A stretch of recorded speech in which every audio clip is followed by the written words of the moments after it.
पड़ा कागज ही के पीछे, पड़ा काग दही के पीछे और पड़ा का गदही के पीछे, तीनों का अर्थ एक ही है? नहीं है। तुम्हें लगता है कि कामा, इन्वर्टेड कामा, फुल स्टॉप, ये सब क्या है? हलवा है, लेकिन ये हलवा चीज नहीं है। एक कामा की वजह से, एक इन्वर्टेड कामा की वजह से, फुल स्टॉप की वजह से, ठीक है, ये सारी चीजें पूरी मीनिंग क्या करती हैं? बदल देती हैं। समझ गए मेरी बात? इंग्लिश को कितने पार्ट में डिवाइड किया गया है बेटा जी?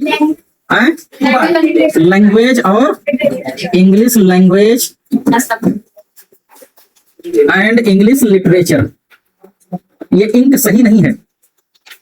दुकानदार जो है, हाँ, शॉपकीपर जो होते हैं ना, बचत के चक्कर में देखो चली नहीं रही है, जबकि हमने कितनी डाल दिया। चलो, लिटरेचर में आपका जैसे ड्रामा है, पोएट्री है, प्रोज है, ये जितनी भी बुक्स हैं ये सब की सब किसमें आती हैं? लिटरेचर में। इंग्लिश लैंग्वेज को हमने बताया था कि हम स्टडी करेंगे 2 सेगमेंट में। पहला क्या था? ग्रामर एंड कंपोजिशन, ठीक है। आगे हम सारी चीजों को डिटेल में डिस्कस करते चलेंगे। यहाँ जितना ब्रॉड होंगे उतनी दिक्कत रहेगी। कंपोजिशन, ठीक। तो ग्रामर, अब यहाँ पर एक्चुअल में क्या है कि हम ग्रामर को, इंग्लिश लैंग्वेज को कितने पार्ट में स्टडी करेंगे? 2, एक ग्रामर और दूसरा क्या है? कंपोजिशन में, ठीक। कंपोजिशन हम तभी सीख पाएंगे या कर पाएंगे जब हमको ग्रामर की क्या होगी? अंडरस्टैंडिंग होगी, ठीक है। अब ग्रामर को समझने के लिए, ये ग्रामर आपके समझ में आए, उसके लिए आपको कुछ रिक्वायर्ड स्किल्स की जरूरत होती है। क्या होती है? रिक्वायर्ड स्किल्स की रिक्वायरमेंट होती है, ठीक है। अब वो कौन कौन सी रिक्वायर्ड स्किल्स हैं? जैसे पहला, सबसे पहली चीज आपको रीडिंग आनी चाहिए। क्या आना चाहिए? रीडिंग। रीडिंग का मतलब क्या हुआ? How to read properly. क्या आना चाहिए? हाउ टू रीड, कैसे?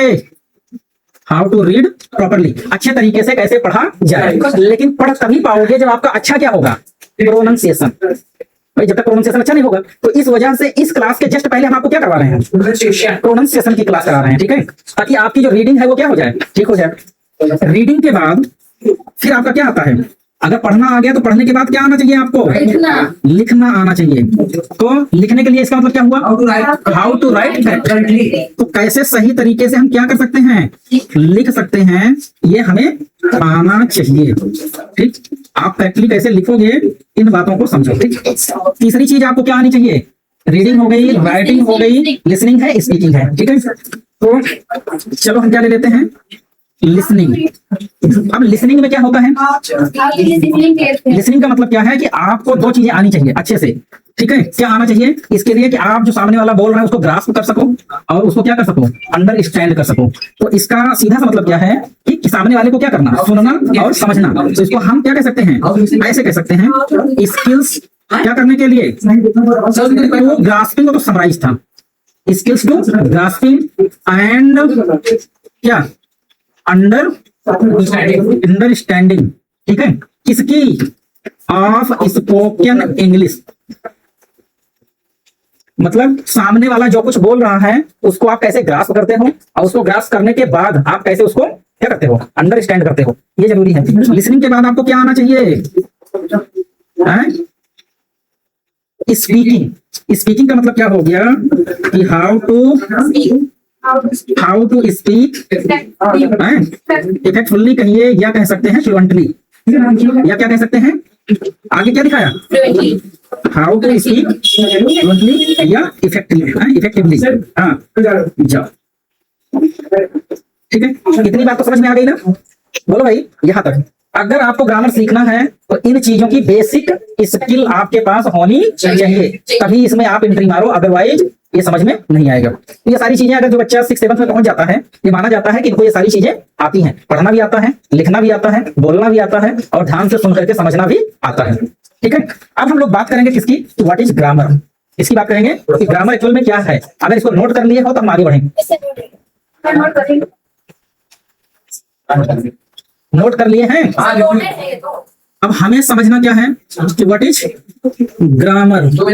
अगर आपसे पूछे कि व्हाट इज ग्रामर, तो ग्रामर को, अच्छा हिंदी इंग्लिश दोनों जानते, चलो, तो हिंदी को, ग्रामर को हिंदी में क्या बोलते हैं?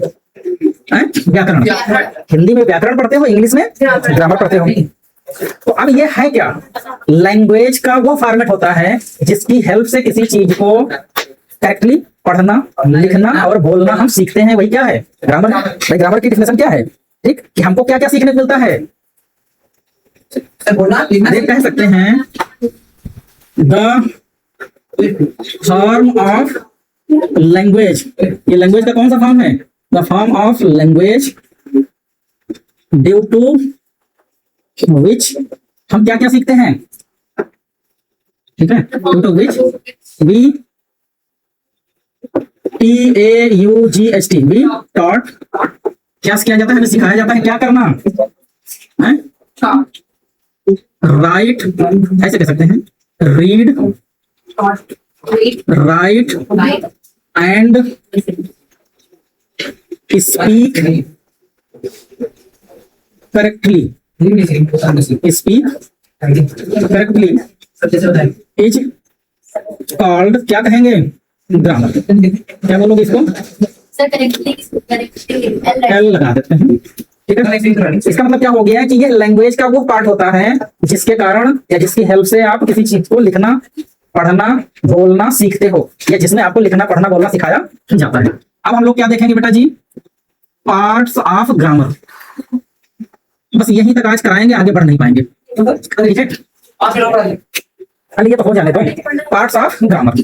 तो देखो पार्ट्स ऑफ ग्रामर में आपका सबसे पहला पार्ट होता है आर्थोग्राफी। क्या है, आर्थोग्राफी।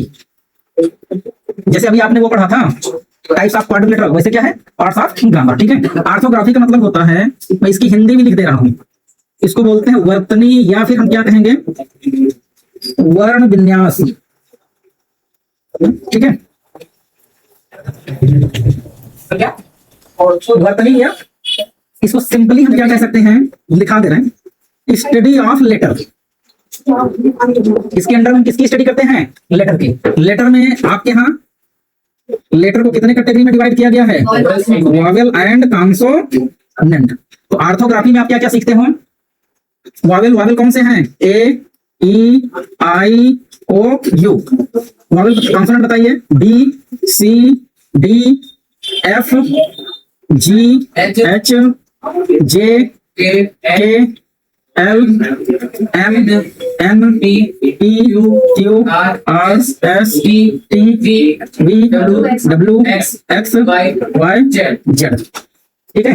ये हमारे क्या हो गए, आर्थोग्राफी हो गए, ठीक है। तो इसकी बेसिक नॉलेज सबको है, इसमें कुछ बताने की जरूरत नहीं है।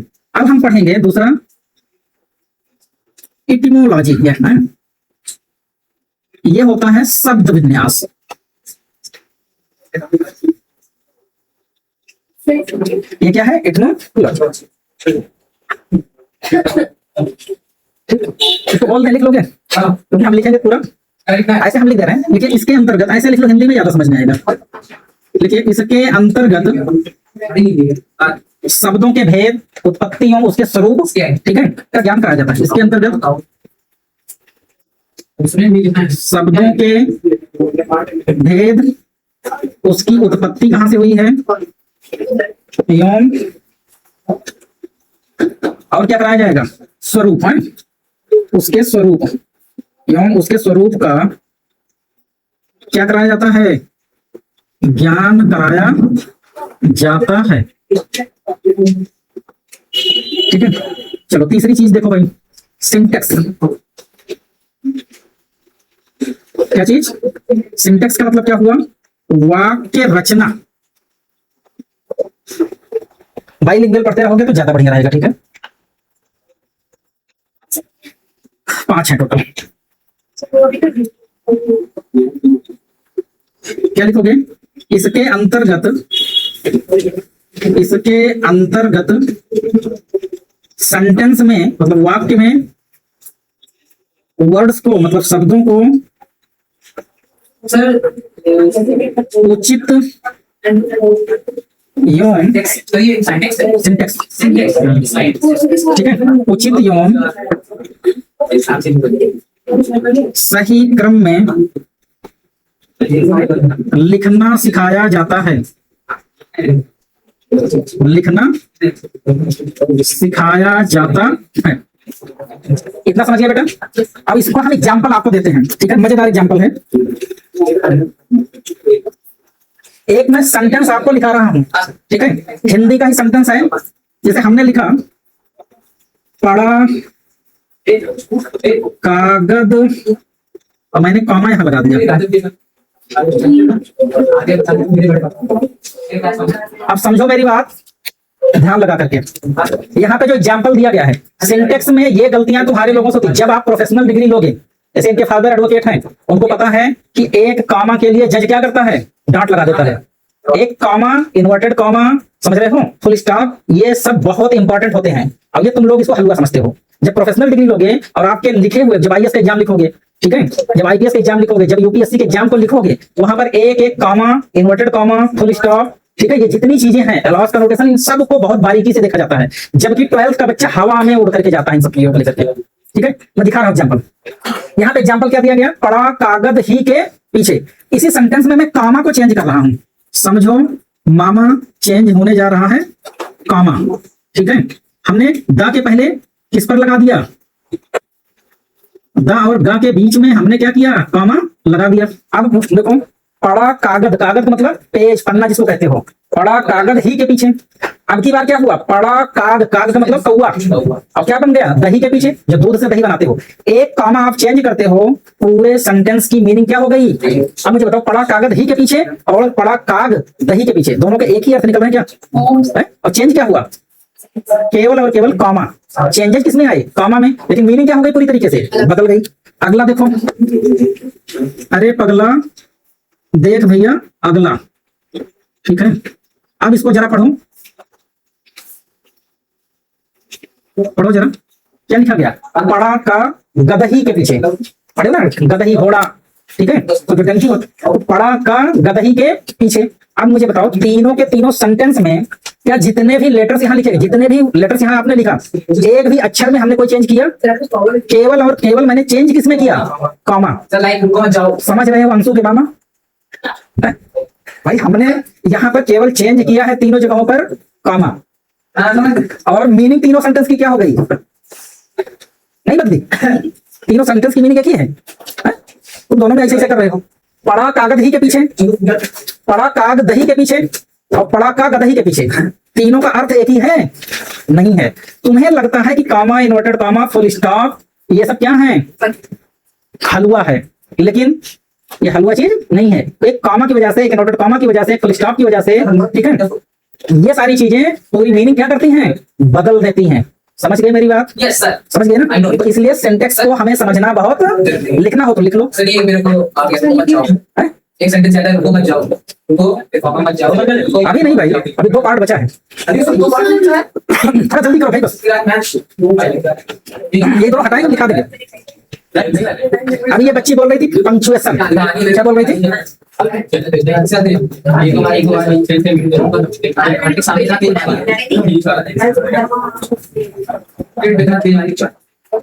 समझ गए ना। तो अब तुम्हारे समझ में आएगा।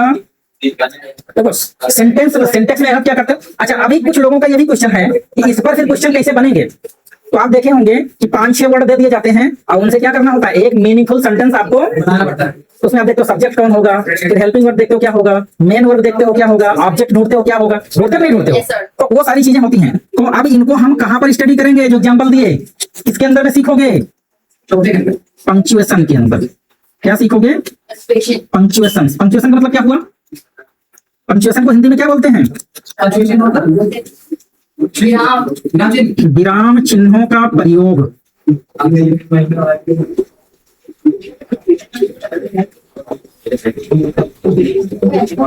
जी सर, क्या हो गया, विराम चिन्हों का प्रयोग। डेफिनेशन लिख लो, इसकी डेफिनेशन लिखिएगा। इसके अंतर्गत वाक्य में शब्दों को सही रूप और सही अर्थ देने के लिए क्या करेंगे, इसका प्रयोग कहाँ करते हैं, वाक्य में।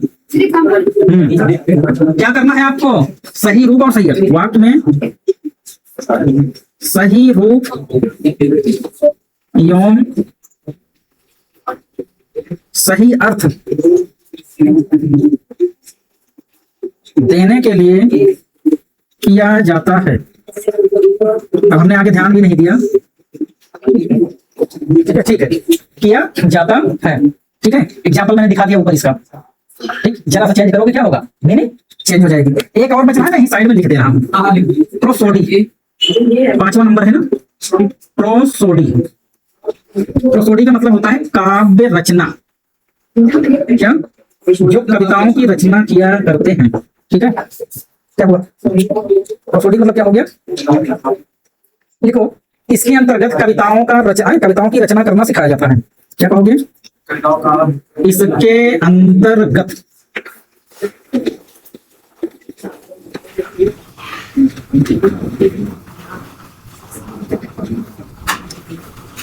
कविताओं की रचना करना सिखाया जाता है। इस मतलब ये पढ़ना भी, ये छापे पर वो समझना है।